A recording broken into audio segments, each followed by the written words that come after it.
vraie vie. Les enfants démarrent avec un petit pécule, ils le dépensent et après, ils sont obligés de trouver un travail. Il s'agit d'apprendre aux enfants de la prochaine génération que rien ne tombe du ciel, que tu dois gagner le droit de profiter de la vie. Que tu dois gagner le droit de profiter de la vie. Toi, Jérusalem, symbole de la fidélité, toi qui étais la ville modèle remplie d'équité, tu es devenue une prostituée. Arrêtez-le! N'avez-vous pas su? N'avez-vous pas entendu? Cela n'a-t-il pas été dit depuis le commencement? Que qu'ai-je à faire de la multitude de vos sacrifices, dit le Seigneur? Cessez d'apporter de vaines offrandes.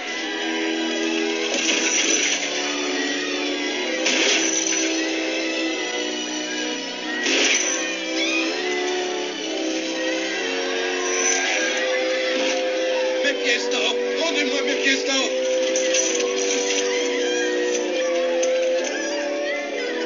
Cette maison est une maison de prière.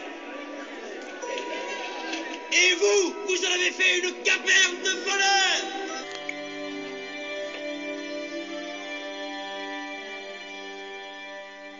Alors que Moïse faisait l'ascension du mont Sinaï pour y recevoir les tables de la loi, les Hébreux, libérés du joug de Pharaon, impatients de ne pas voir revenir Moïse, resté pendant 40 jours et 40 nuits, pressèrent Aaron, le frère de Moïse, de leur construire une idole. Ils firent fondre les pendants d'oreilles, les bracelets et les colliers en or qu'ils avaient emportés avec eux. Avec l'or fondu, Aaron édifia un veau d'or que les Hébreux vénérèrent à l'imitation d'une divinité adorée en Égypte, le taureau Apis. Lorsque Moïse descendit du mont Sinaï en possession des tables de la loi, et qu'il vit les Hébreux adorer une idole, attitude contraire au troisième commandement de Dieu, il fut pris d'une si grande colère qu'il brisa les tables de la loi sur un rocher. Ce récit biblique, enseigné dans l'Ancien Testament, est clair. L'homme ici-bas sur terre est et sera à jamais tenté par deux conceptions de l'humanité, celle du monde matériel, incarnée par le veau d'or, et celle du monde spirituel, incarnée par les tables de la loi. Ces deux visions du monde engendrant chacune des civilisations bien différentes, où l'une verra l'homme devenir esclave et l'autre le verra comme un être transcendant. Le capitalisme, c'est un système économique dont le libéralisme s'était progressivement débarrassé des rouages étatiques. Libérés de cette contrainte, ces élites se mettront à légiférer toute une série de lois avec la complaisance des États afin de mieux accroître leur emprise sur l'économie des nations. Cette conception d'un capitalisme libéral prendra en fait une partie de sa source dans l'histoire du veau d'or. Et la mondialisation qu'il avait engendrée serait liée à la diaspora juive qui en avait exporté l'idéologie sur toute la planète. Là, vous voyez une carte, tout ce qui est en vert, là, c'est la diaspora juive. Par la suite, elle montera vers la Russie, atteindra les pays de l'Est et avec la conquête des Amériques, colonisera le continent américain. Pour ceux qui ne savent pas ce que veut dire diaspora juif, beaucoup de prophètes juifs avaient mis en garde leur peuple contre l'éloignement de la foi. Car depuis l'histoire du veau d'or, les Hébreux avaient une fâcheuse tendance à privilégier les biens matériels. Or, argent, aux bienfaits de la foi. Ne prenant pas les mises en garde de tous ces prophètes au sérieux, le peuple juif se laissera tenter par l'appât du gain. Le châtiment divin n'allait pas tarder à s'abattre sur Israël, il allait se manifester par la dispersion de ce peuple juif hors d'Israël. La première diaspora au châtiment divin commencera par la destruction du premier temple de Jérusalem par Nabuchodonosor vers 586 avant Jésus-Christ. Mais déjà en 720 avant Jésus-Christ, les Assyriens avaient emmené en exil la majeure partie des 10 tribus du royaume du Nord. Mais ces tribus sont dites perdues parce qu'elles ont perdu leur cohésion dans l'exil. Après la mort de Nabuchodonosor, une partie de ce peuple juif sera autorisée à revenir en Israël. Mais après quelques siècles, il recommencera à se complaire dans la vie matérielle avec toutes ces exactions.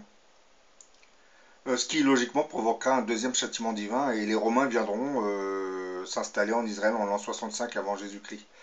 L'extrait du film Jésus-Christ que vous venez de voir vous montre comment le Christ essaya de se débarrasser des marchands du temple et son attitude offensera le rabbinat juif de l'époque qui fomentera contre lui un complot afin de le mettre à mort. Après l'épisode de la crucifixion, les Juifs se révolteront à plusieurs reprises contre le joug des Romains installés en Israël depuis l'an 65 avant Jésus-Christ. Et en l'an 70 après Jésus-Christ, Titus, le régent romain, va s'emparer de Jérusalem en faisant détruire le second temple après une guerre de plusieurs années et un siège meurtrier de 7 mois.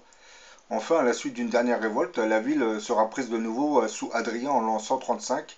Les Juifs seront en grande partie exterminés, ce qui restait fut à jamais chassé de Jérusalem. Et ces événements marqueront symboliquement les débuts de la diaspora juive, la dispersion des Juifs à travers le monde. Une dispersion qui avait en réalité commencé plus tôt, des populations juives étant déjà établies en divers points des côtes de la Méditerranée, et que l'on désignait habituellement sous le nom de diaspora juive. Le terme était également appliqué aux populations juives vivant hors d'Israël depuis cette époque. Le châtiment de Dieu s'était manifesté par cette dispersion du peuple juif hors d'Israël. Comme vous le voyez sur la carte, la diaspora juive avait fini par suivre toutes les routes romaines, et des colonies juives s'installeront progressivement en Arabie, en Afrique du Nord, en Europe et en Irak. Avec l'avènement de l'islam, les colonies juives qui avançaient avec l'expansion militaire musulmane approcheront l'Inde et entreront jusqu'aux portes de la Chine et atteindront l'Espagne en Europe. Par la suite, de nouvelles colonies approcheront la Turquie, la Russie et les pays de l'Est. La découverte des Amériques va accélérer l'implantation de colonies juives sur le continent. Par exemple, aujourd'hui, on estime à environ 5 millions de personnes sur 300 millions d'Américains. La communauté juive américaine est la plus importante de la diaspora. 3 juifs américains sur 4 se déclarent appartenant à un courant religieux, 39% de conservateurs et 29% de réformés, et dont 9% d'orthodoxes. Avec près de 40% de juifs américains, New York reste le plus grand centre de la communauté juive aux États-Unis. Même si son importance a décru au profit de Los Angeles, Miami ou Chicago, parce que les juifs se déplacent à l'intérieur du pays en fonction des richesses. Une grande partie de toutes ces colonies juives se maintiendront en communauté, mais dans l'histoire, beaucoup de ces tribus juives durent s'intégrer. Par exemple, dans le monde musulman, la majorité des tribus juives qui peuplaient l'Arabie saoudite, l'Arabie, parce qu'à cette époque, ce n'était pas les Saoudites qui la dirigeaient, au temps de Mahomet, accepteront de se convertir à l'islam. Subissant des discriminations dans toutes les régions où ils s'installaient, les juifs resteront en communauté et se mettront à vivre d'un travail artisanal et commercial. Ils s'enrichiront assez rapidement et progressivement. La naissance du capitalisme au XIXe siècle en Europe leur donnera l'opportunité de gagner encore plus d'argent, car les juifs ont toujours excellé dans les métiers de l'argent depuis l'histoire du veau d'or. De ce libéralisme économique naîtra la mondialisation que nous connaissons actuellement. Et de cette mondialisation s'enrichiront les oligarchies régnantes. Le capitalisme d'aujourd'hui n'est rien d'autre que la résurgence du veau d'or à un niveau planétaire, et la diaspora juive n'avait fait que le répandre sur toute la planète. La démocratie est le système libéral qui avait permis de fabriquer les lois qui donneront le plein pouvoir à tous ces hommes du capital qui ne se souciaient plus du bon intérêt des peuples. Ce pouvoir parallèle, composé essentiellement de puissants groupes industriels et banquiers, gouverneront dans le plus grand secret, en encourageant l'adoption de lois qui permettront au capitalisme de se développer et qui permettra ainsi d'accroître les profits d'une minorité agissante au détriment des peuples. C'est les fameuses oligarchies qui contrôlent nos nations aujourd'hui. La démocratie ne s'était pas faite en une journée. Il avait fallu dans un premier temps se débarrasser des monarchies régnantes et dans un deuxième temps les remplacer par des assemblées de citoyens ou de parlementaires. De ces assemblées sortiront les lois qui fabriqueront progressivement le dogme libéral qui était censé caractériser les valeurs de la démocratie. La démocratie, dont le principe fondateur repose sur un idéal de liberté et d'égalité entre tous les citoyens, devait, sur un plan économique et social, corriger toutes les inégalités et injustices que générait notre système économique. Or, aujourd'hui, on peut dire que cet engagement de la démocratie est complètement bafoué, pour ne pas dire obsolète. Lorsque nous regardons nos sociétés dites démocratiques aujourd'hui, la première des choses qui nous choque, c'est l'existence d'une inégalité incroyable entre les citoyens. Pendant que les classes aisées continuent de concentrer des richesses de plus en plus énormes entre leurs mains, d'autres classes composant la majorité des peuples s'appauvrissent d'année en année.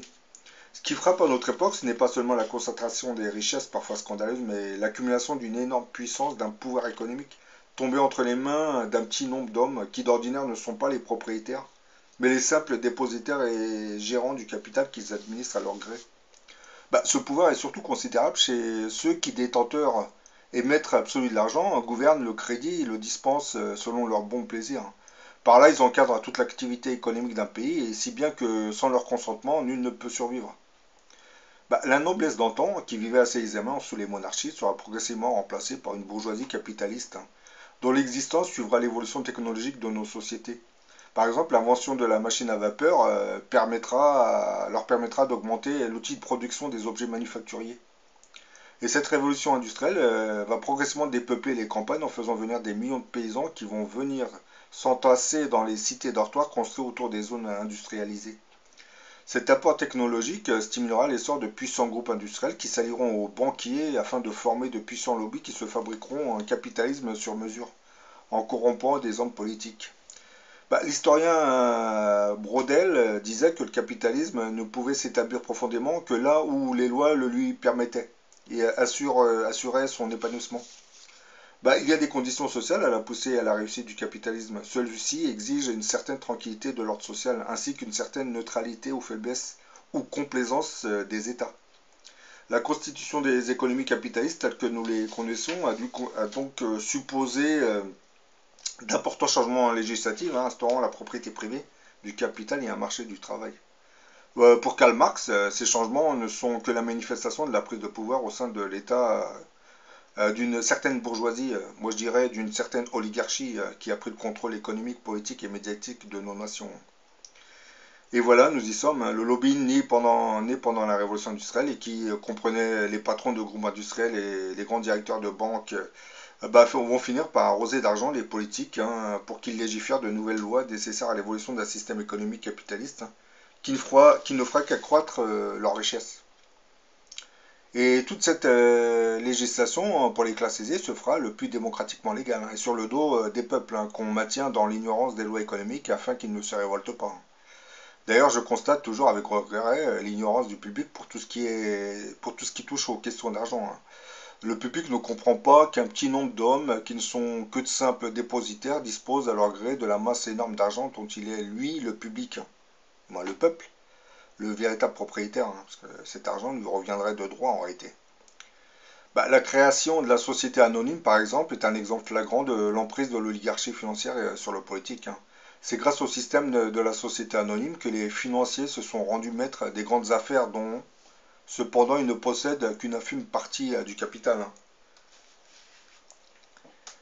Vous vous doutez bien que ce n'est pas avec son seul argent qu'un banquier comme Rothschild avait pu construire par exemple nos grands réseaux de chemin de fer, dont chaque kilomètre de voie coûtait à peu près plus de 500 000 francs.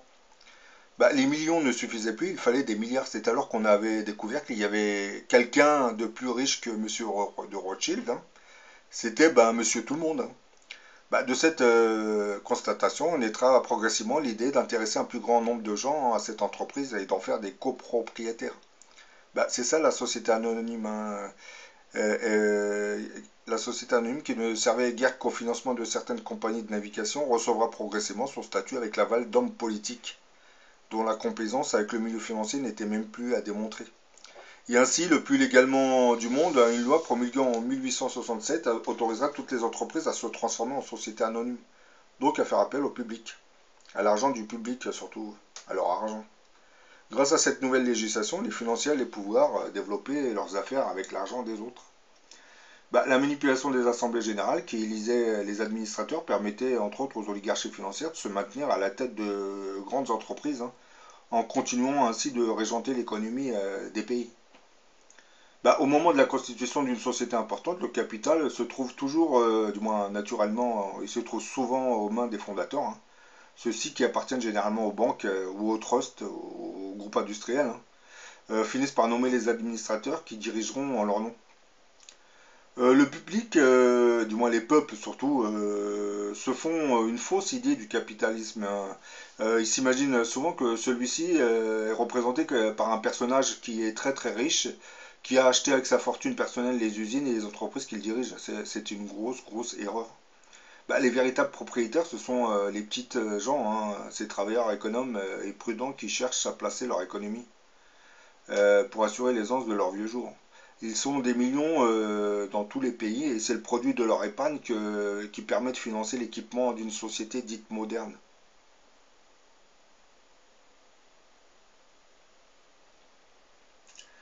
Comme vous voyez, les oligarchies se sont développées progressivement en s'accaparant le monopole économique, politique et médiatique de nos nations. À ses débuts, pendant la révolution industrielle, la richesse qui arrivait entre les mains de certains leur avait déjà permis d'acheter nos hommes politiques pour les pousser à élaborer une multitude de lois afin de permettre le capitalisme de se développer et leur permettre de s'enrichir. Aujourd'hui, ces oligarchies ont un pouvoir, c'est eux qui dirigent le pays, les pays, hein, l'économie et la politique des pays intérieurs, voire même la politique étrangère comme aux États-Unis. Hein.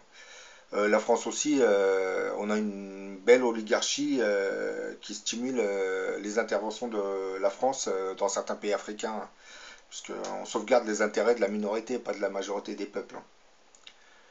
Là, en résumé, comme vous avez compris sur la carte, hein, ce capitalisme mondialisé sera en fait la résurgence du fameux veau d'or. Comme les Juifs se sont exportés sur une partie de la planète, et ils ont amené avec eux cette idée du veau d'or, donc de l'argent et du capital. C'est pour cette raison qu'aujourd'hui, les peuples commencent à s'appauvrir de plus en plus, parce que vous êtes en train d'enrichir une minorité bourgeoise issue de certaines classes aisées venant de la bourgeoisie plus ou moins juive. Parce que bon, on ne va pas généraliser non plus, les juifs ne composent pas que l'oligarchie, ils sont accompagnés par d'autres industriels bien du pays qui se sont enrichis. Mais bon, le noyau dur du capitalisme vient d'une origine juive en règle générale. Ça vient de cette histoire du veau d'or. Bon, maintenant je vais vous faire montrer une petite vidéo d'Étienne Chouard qui dénonce les méfaits de notre capitalisme sur nos sociétés. Je pense que c'est une erreur de penser que les politiques sont impuissants ou incapables ou ne comprennent pas, en faisant comme s'ils servaient l'intérêt général, et pour servir l'intérêt général, effectivement, ils ne sont pas bons. Si on renverse la perspective en comprenant que finalement ces gens-là servent les intérêts de ceux qui les ont fait élire, et qui sont les 1% les plus riches de la population, à ce moment-là, c'est pas du tout une catastrophe. Vous parlez de catastrophe, mais c'est une réussite formidable. Tout se passe comme prévu. La sécurité sociale est détricotée, le chômage se porte à merveille, ce qui permet de tenailler les salaires et d'avoir des bas salaires, donc des hauts profits. Donc tout se passe bien, en fait, du point de vue des 1% qui se gavent comme jamais. Les banques qui devraient être en prison pour faillite frauduleuse, leurs patrons se font mieux payer que jamais et arrivent maintenant au gouvernement des différents pays. Je trouve que la situation n'est pas du tout catastrophique pour ceux qui financent les campagnes électorales des élus. Et je trouve que là, de ce point de vue, c'est assez logique. Hollande, il sert les intérêts de ceux qui l'ont fait élire en le faisant passer à la télé, dans les journaux. Et pourquoi une banque achète Libération? Pourquoi une banque achète Le Monde? Pourquoi une banque achète le quart Sud-Est? Pourquoi le Crédit Mutuel achète le quart de la presse quotidienne régionale? C'est pour gagner les élections. Et ensuite, les élus rendent des comptes à ceux qui les font élire. Le problème, c'est que nos élus ne doivent rien aux électeurs. Que vous votiez ou vous ne votiez pas, c'est pas vous, ce sera un autre. Ceux qui vont voter, c'est ceux qui regardent la télévision, qui ne sont pas politisés. Il faut qu'ils passent beaucoup à la télévision. Vous regardez les curseurs, c'est incroyable la similitude qu'il y a entre les courbes de passage à la télé et les résultats aux élections. Il suffit de monter les curseurs des challengers, vous les montez à 10, 15%, ça va donner l'impression de la pluralité. Et puis les deux partis qui ont la même politique de droite dure, qui s'appelle gauche et droite, mais en fait ils ont la même politique pour les industriels et les... Vous les mettez au curseur plus haut et ils vont être élus l'un ou l'autre, en fait, peu importe, ils vont faire la même politique. Alors évidemment, les gens sont gentils, ils croient les candidats au moment des campagnes électorales, et c'est notre gentillesse qui fait la déception après. Mais enfin, après 200 ans d'échec du suffrage universel qui permet aux riches d'acheter le pouvoir politique, depuis qu'ils écrivent les constitutions, ces gens-là ont mis en place un système, d'abord censitaire, là au moins c'était clair, et ensuite universel quand ils sont aperçus. Tocqueville disait très tôt, donc début du 19e siècle, il disait « Je ne crains pas le suffrage universel, les gens voteront comme on leur dira ». Et ça fonctionne très bien. Donc, le fait de désigner des maîtres au lieu de voter des lois est une imposture politique. Nous ne sommes pas en démocratie. En démocratie, nous voterions nos lois. Nous-mêmes, un homme, une voix pour voter les lois, pas pour désigner des maîtres. Le fait de nous imposer de désigner des maîtres est une supercherie.